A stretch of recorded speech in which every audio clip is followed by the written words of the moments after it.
Companhia de Jesus, sua história enquanto tal, ela está absolutamente referida à própria história de Santo Inácio de Loyola.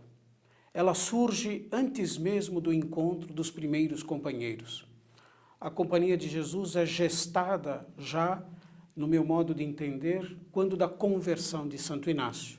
Todos nós sabemos que Santo Inácio era um cavaleiro que defendia a corte e que sofreu, com uma bala de canhão que lhe atingiu a perna e o fez convalescente no castelo de seu irmão e de sua cunhada. Queria ele, durante a convalescência, ter livros de cavalarias para ler, que era o que na época o seduzia. Sua cunhada, não os tendo, ofereceu a ele uma vida de santos e uma vida de Cristo, de Rodolfo de Saxônia. Exatamente essa experiência de leitura fez com que Santo Inácio experimentasse dele dois movimentos, duas moções, nós diríamos na mística antiga, quer dizer, duas inclinações. Um primeiro movimento que ele sentia é ao ler os livros, ao pensar nas coisas do mundo. Santo Inácio, enquanto as pensava, tinha muito deleite e prazer. Mas quando esses pensamentos o deixavam, ele se sentia vazio, seco, não é? Quase que sem sentido para a vida. Ao contrário, quando ele lia a vida dos santos, ele se perguntava, se São Francisco fez isso, por que eu não posso fazer? Se São Domingos fez, eu também o posso fazer.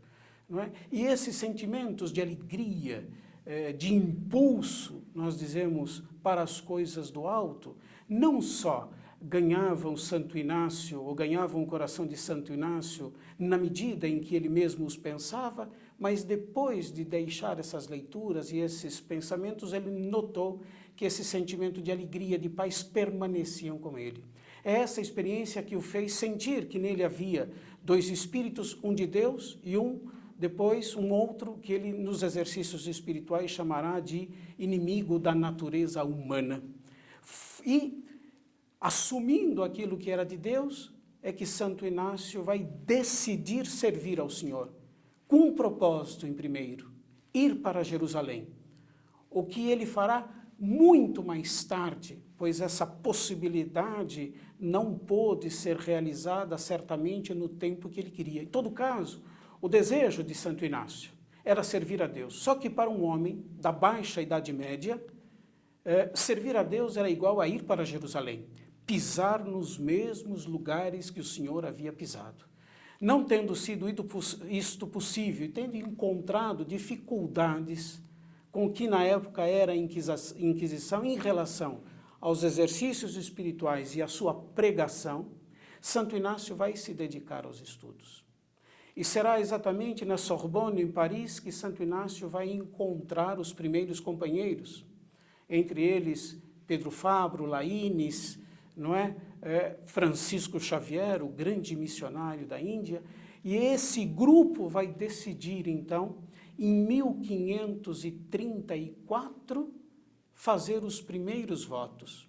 Desse grupo, dos 7 primeiros companheiros de Santo Inácio, somente o padre Pedro Fabro era sacerdote, os outros eram leigos, mas decidiram fazer o propósito, em primeiro, esses votos para irem a Jerusalém, o que não será possível o grupo todo ir também.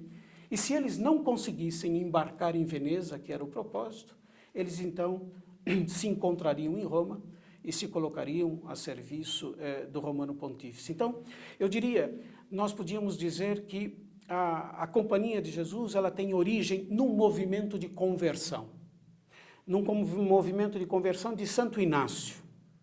Num segundo momento, eu diria, a Companhia tem, exatamente em razão desta experiência originária, que depois vai sendo cristalizada e tomando a sua forma nos exercícios espirituais, a Companhia de Jesus tem também o seu precedente histórico no grupo daqueles 7 primeiros companheiros que em 1534 decidiram fazer os votos e também de ir para Jerusalém, não podendo se encontrar em Roma, estarem à disposição do Romano Pontífice.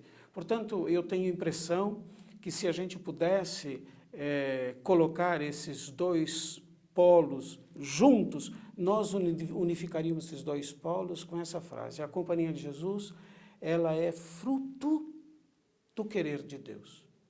Ela é a expressão da vontade de Deus, que começa a agir antes mesmo de que ela seja pensada como tal. Na própria conversão de Santo Inácio, antes mesmo que ela seja pensada como tal, na união daqueles homens que estudavam na Universidade de Sorbonne, que se encontraram com Santo Inácio e dele receberam os exercícios espirituais. A gente poderia dizer, a Companhia de Jesus é fruto da ação de Deus. Historicamente é isso.